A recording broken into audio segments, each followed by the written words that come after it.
धर्मो रक्षति रक्षितः, यानी जो धर्म की रक्षा करता है धर्म उसकी रक्षा करता है।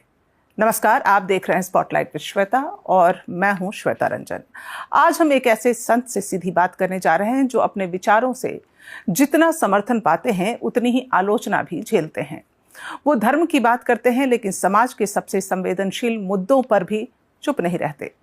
हिंदू राष्ट्र की बात हो या जनसंख्या नियंत्रण, लव जिहाद का मसला हो या फिर धर्मांतरण की चुनौती, उनका हर बयान बहस में आ ही जाता है। तो आज सीधी बातचीत धर्म, राष्ट्र और धारणाओं पर।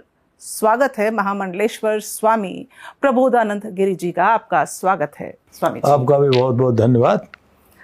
जैसे मैंने शुरू में आपके बारे में कहा दर्शकों से, क्यों इतने विवादित होते हैं आपके बयान स्वामी जी?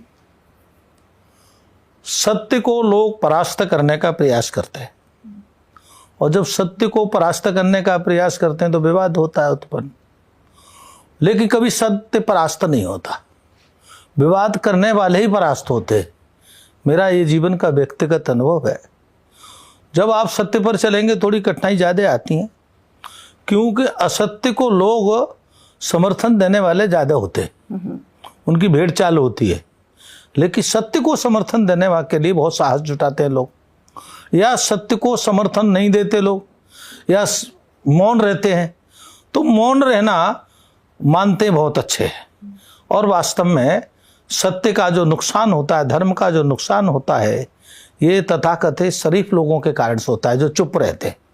मैं उनमें नहीं हूँ। मतलब मौन अपने आप में एक गलत चीज है, आप कह रहे हैं?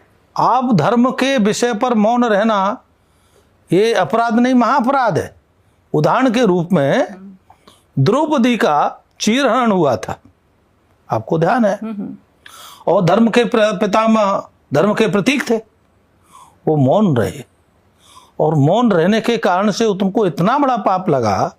महाभारत में जिस व्यक्ति को अपनी मृत्यु का स्वयं वर्ण करने का, स्वमृत्यु को वर्ण करने का जिसको ताकत थी, सामर्थ्य थी, उसको 29 दिन पीड़ा के साथ सरसैया पे लेटना पड़ा। प्रमाण है उसका, क्योंकि उनका धर्म नहीं था मौन रहना। मौन रहने से अधर्म अधिक होता है, मौन रहने से अधर्म को रास्ता मिलता है। तो अधर्म में आप सहज रूप से सम्मिलित हो गए। आप जो कह रहे हैं कि सत्य का सामना करना, सत्य को बताना, सत्य को बोलना, सत्य को सबके सामने लाना साहस का कार्य है। सत्य क्या है? जिससे इस धरती के जीव मात का कल्याण होता हो, जिससे इस धरती के जीव का संरक्षण होता हो, इस ऐसा कार्य करना जिससे प्रकृति का संरक्षण होता हो, लोगों को जीवन में सुख शांति और सहज रूप से समृद्धि प्राप्त होती हो, यह सब इसमें जो किए हुए कार्य, यह सब सत्य पर आधारित कार्य है। तो धर्म क्या है? धर्म और सत्य अलग अलग नहीं है, एक दूसरे के पर्यायवाची है। और वास्तव में इसीलिए सत्य सनातन धर्म कहा गया। केवल सनातन धर्म को ही उसके आगे जोड़ा गया, सत्य सनातन धर्म। क्योंकि पूरे विश्व में और इस पूरी सृष्टि पर धर्म के नाम पर केवल एक ही धर्म है, उसे कहते हैं सत्य सनातन धर्म। कुछ लोग उसको वैदिक सनातन धर्म भी कहते हैं, कुछ लोग जल्दी में सनातन धर्म भी कह देते हैं। बाकी सब पूरे विश्व में आप देखने को मिलेंगे। कोई मजहब है, कोई पंथ है, कोई संप्रदाय है, और अनेकों प्रकार के विचारधारा हैं। लेकिन जब हम छोटे थे, हम पढ़ते थे रिलीजन, हिंदुइज्म, क्रिश्चियनिटी, इस्लाम, तो ये सब धर्म है। रिलीजन मीन्स धर्म, बाकी क्या सब पंथ है? आपको थोड़ा सा और अंतर कर दूं। पहले तो रिलीजन का अर्थ धर्म नहीं है। अंग्रेज भी धर्म को अलग लिखते हैं और रिलीजन को अलग लिखते हैं। पहले आपको स्पष्ट कर दूं, धर्म के लिए अंग्रेजी में कोई शब्द नहीं मिला दूसरा, इसीलिए धर्म को धर्म ही लिखा जाता है। बाकी जो पंथ संप्रदाय हैं उनको सबको रिलीजन लिखा जाता है। तो मैं आपको संशोधन तो ये कर दूं पहली बात तो। और देश का दुर्भाग्य यह है कि धर्म को रिलीजन समझ लिया। यह वास्तव में धर्म के साथ अन्याय है। धर्म के साथ क्या है? अन्याय है, क्योंकि धर्म और रिलीजन एक कभी नहीं होते न है। पहली बात तो ये। दूसरी बात ये है, जैसे मैंने कहा, इस पृथ्वी पर धर्म एक ही है। आपने अभी ईसाई और मुसलमानों के धर्म की बात की। ये धर्म नहीं है, ये संप्रदाय है, ये मत है। और क्यों है वो? धर्म की विशेषता है, मैंने पहले ही कहा, इस धरती पर जीव मात्र के कल्याण के लिए ही सोचना। जैसे हमारे सनातन धर्म क्या है? सर्वे भवन्तु सुखिना, सर्वे सन्तु निरामया, सर्वे भद्राणि पश्यन्तु मां कश्चित् दुःखभाग्। हम पूरे, हमने ये नहीं कहा हम सुखी हो, मतलब सारे सुखी हो, सभी निरोगी रहे, शरीर स्वस्थ रहे। वहां क्या है? या हमने ये नहीं माना कि आप राम को मानते हैं और आप कृष्ण को मानते हैं तो आपको मानने का अधिकार नहीं। हमने कोई विरोध नहीं किया उसका। आप राम को नहीं मानते हैं तो भी हम स्वीकार करते हैं, आप कृष्ण को नहीं मानते हैं तो भी हम स्वीकार करते हैं, मानते तो भी स्वीकार करते हैं। मतलब हम लिबरल हैं, सेक्युलर हैं। लेकिन उधर क्या है? तीन विचारधाराओं में, एक सनातन विचारधारा, एक इस्लाम की विचारधारा और एक यीशु की विचारधारा। इस्लाम की विचारधारा में क्या है? आप देखते हैं कि जो इस्लाम को नहीं मानता वह काफिर है, और काफिर की हत्या करना उनको जन्नत मिली, हत्या करने के बाद भी बेहतर हुरे मिलेंगी। ये कल्पना है। हिंदू मरते हैं तो हुरे नहीं मिलते उनको मिलती है, वो ऐसा मानते हैं। हिंदुओं को मारने से उनको हुरे मिलती हैं, जन्नत मिलता है, बेहतर हुरे मिलती हैं। ऐसे ही यीशु का विचार है। जो यीशु को नहीं मानता वो शैतान है, और जो शैतान है उसको इस धरती पर रहने का अधिकार नहीं है। लेकिन सनातन के किसी भी सिद्धांत में कहीं भी आपको यह नहीं मिलेगा कि अगर वो मोहम्मद को मानने वाला है, यीशु को मानने वाला है, तो इस धरती पर रहने का अधिकारी नहीं। हमारे कभी कोई नहीं कह सकता है बात, ये वही कहते हैं। अगर मैं आपसे पूछूं कि सनातन धर्म क्या है स्वामी जी, तो कैसे बताना चाहेंगे आप? सनातन धर्म सहज रूप से आपको बताना हो, व्याख्या में लेना हो तो बहुत व्याख्या बड़ी हो जाएगी। जैसे अभी मैंने श्लोक पढ़ा, उस श्लोक में बहुत सारी बातें हैं, लेकिन इतनी बात जरूर समझना, जो किसी को दुख न दे सके, जिसके विचार में भी किसी के प्रति दुर्भावना ना हो, जो सभी के लिए सद्भाव सोचता हो, सभी के कल्याण, इसीलिए धर्म है वो। और सनातन धर्म इसलिए है कि ये अनादिकाल से, ये किसी मानव द्वारा स्थापित नहीं किया गया। ये जब ये सृष्टि निर्माण हुई उसी समय से चला रहा है, तो जिसका प्रारंभ नहीं है तो कभी अंत भी नहीं होने वाला है इसका। सनातन जिसका अंत नहीं हो सकता। आपने कहा कि सृष्टि जब से निर्मित हुई तब से चला आ रहा है और ये आजीवन मतलब चलता ही रहेगा, इसका कोई अंत नहीं है। फिर कैसे इसे संकट? नहीं, सनातन पर कोई संकट नहीं, सनातन में कोई संकट नहीं है। संकट है इस सृष्टि की मानवता पर, संकट है इस धरती की शांति पर, और ये विश्व की मानवता और शांति के खतरे के कारण यीशु की विचारधारा और इस्लाम की विचारधारा है बड़ी मात्रा में। आप देखिए पूरे विश्व में सब लोग हजम करना चाहते, खत्म करना चाहते सबको, लेकिन भारत के लोग कहीं गए तो उनके साथ आत्मसात हुए। भारत ने कभी ये नहीं कहा हम अमेरिका चले गए तो अमेरिका के हम मालिक हो जाएंगे, स्वामी हो जाएंगे। हम अमेरिका के सहयोगी बने। हम लंदन गए तो भारत के लोग लंदन के सहयोगी बने।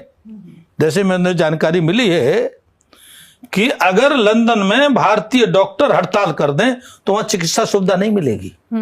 ये स्थिति है वहां। बिल्कुल बिल्कुल। अमेरिका में भारतीय इंजीनियर बहिष्कार कर दे तो काम ठप हो जाएगा, काम ठप हो जाएगा। लेकिन आज तक आपने कभी सुना कि अमेरिका में डॉक्टर्स ने हड़ताल किया? कभी आपने सुना कि अमेरिका में इंजीनियर्स ने हड़ताल किया?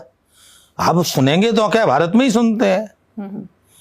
भारत में ही सुनते हैं कि साहब उसके खिलाफ झंडा खड़ा कर दिया, हत्याएं कर दी, किसी ने कुछ जरा सा बोला उसको रास्ता बंद कर दिया। तो ये भारत में वही लोग हैं जो धर्म की विचारधारा से विमुख हैं, अलग हैं, विधर्मी हैं, अधर्मी हैं। ऐसे लोग हैं जो समाज में शांति भंग करते हैं और मानवता को खतरा पहुंचाते हैं। और मैंने तो आपके माध्यम से सुना भी होगा आपने, मैं तो कई बार कह दिया, इस्लाम के जिहादियों से पूरे विश्व की मानवता को खतरा है और इस्लाम के जिहादी से पूरे विश्व की शांति को खतरा है। पूरे विश्व को एकजुट होकर के इसमें पहला काम करना चाहिए कि पूरे विश्व की मानवता बचानी चाहिए और पूरे विश्व की शांति बचानी चाहिए। लेकिन हिंदू राष्ट्र तो नहीं कहेंगे, अभी घोषित तो नहीं है, लेकिन जैसे हिंदुओं की संख्या तो सबसे ज्यादा यहाँ ही है। हाँ? नहीं, आपका मैं संशोधन कर दूं जी, ये हिंदू राष्ट्र घोषित है। आपने कहा घोषित नहीं है जी, मैं आपको बताता हूं कैसे घोषित है। जी। ये गलत सफा पढ़ाया जा रहा है। आप नेताओं की भाषा बोल रहे हैं। नेता इस देश में केवल झूठ परोसने के अलावा दूसरा काम नहीं करते। 1947 में भारत स्वतंत्र नहीं हुआ, डिवाइड हुआ। जी, ठीक है।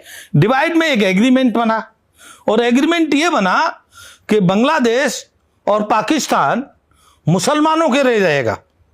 बांग्लादेश पाकिस्तान में एक एक हिंदू भारत आएगा और बचा हुआ जो भारत का शेष भाग होगा, जो वर्तमान भारत है, उसमें केवल हिंदू रहेगा। तो हिंदू राष्ट्र और कैसे होता है? ये 1947 का जो समझौता पत्र है, उस समझौता पत्र के हिसाब से भारत डिक्लेयर हिंदू राष्ट्र है। नहीं, तब तो इसे आप झूठा नहीं कर सकते। तब तो बांग्लादेश तो निर्मित भी ये बात अलग है कि हमारे संस्कार ऐसे हैं। हमने इस्लाम के लोगों को रहने के लिए अवसर दिया, यीशु के लोगों को भी रहने का अवसर दिया, तो क्या यही भारत यहूदियों को भी दिया। यही भारत की समस्या का जड़ है कि हमने उन्हें रहने बिल्कुल यही समस्या हमने भूल की। जब ये तय हो गया, किसी हिंदू ने नहीं कहा कि हम भारत में मुसलमान को नहीं रहने देंगे, बांग्लादेश पाकिस्तान चले जाओ। मुसलमानों ने मांगा और 98% ने सर्वेक्षण में अपना मत दिया और हमारे भारत के साथ धोखा किया उन्होंने। पाकिस्तान बांग्लादेश गए नहीं और यहां रह गए और आज एक नए पाकिस्तान की फिर मांग करते हैं। तो ये क्या है?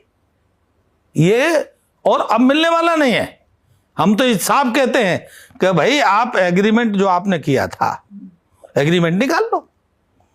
वो तो कहीं रखा ही होगा। किसी घर का बंटवारा होता है तो जब बंटवारे में तय हो जाता है, मैट पड़ गई, तो ये थोड़ी है को दूसरे घर में घुस जाएगा। हाँ, अगर उसकी सहमति बन जाए, प्रेम हो जाए, तो वो भाई भाई एक दूसरे के घर में रह सकते हैं, जा सकते हैं, लेकिन मालिक बन के नहीं रह सकते वहां। फिर स्वामी जी, जो ये विरोधाभास नहीं होगा? अगर हम कॉन्स्टिट्यूशन देखें, अपना संविधान देखें, तो हम एक ऐसे राष्ट्र की रचना हमने की है जहां सबको आज़ादी है, जहां हम सब मिलजुल कर रहेंगे, जहां अगर प्रभु राम हैं संविधान के पन्ने पर तो बाकियों को भी जगह दी गई है। तो फिर ये क्या एक विरोधाभास नहीं मानते आप जब हम ये कहें कि वो मुसलमान यहाँ क्यों रह गए? आपका मैं संशोधन इसमें भी कर दूं जी। भारत के संविधान में जो मूल संविधान है उसमें धर्मनिरपेक्ष या सेकुलर शब्द ही नहीं है। उसमें शब्द है पंथ निरपेक्ष, और पंथ निरपेक्ष का होता है धर्म सापेक्ष, क्योंकि धर्म तो एक ही है, वो सनातन धर्म है, हिंदू धर्म है, बाकी सब पंथ हैं। तो पंथ निरपेक्ष होगा, किसी पंथ का के विशेष के लिए नहीं। लेकिन यहां उल्टा हो रहा है देश में। संविधान तो यह कहता है कि पंथ निरपेक्ष देश होगा, लेकिन हो क्या रहा है, पंथ सापेक्ष हो रहा है। पंथ सापेक्ष के लिए आपको देख मिलने में आता है कि एक बब्बोर नाम का आतंकवाद है, वो आपकी जमीन पर कब्जा कर ले, आपको अपना स्पष्टीकरण देने का भी अधिकार खत्म है आपका। तो ये कोई व्यवस्था है? लेकिन ये संवैधानिक व्यवस्था है क्या? यहां तो संविधान चल ही नहीं रहा। आप जिस संविधान की बात कर रहे हैं, सत्य बात तो यह है कि संविधान के हिसाब से लोग चल ही नहीं रहे। और जो मूल संविधान है, जिसे आप पंथ निरपेक्ष बार बार प्रयोग करते हो, सेकुलर शब्द प्रयोग करते हो, वो कांग्रेस ने छल कपट पूर्वक, धोखा पूर्वक संविधान में लाइन हटाई है नए प्रिंटिंग में। लेकिन जो प्राणी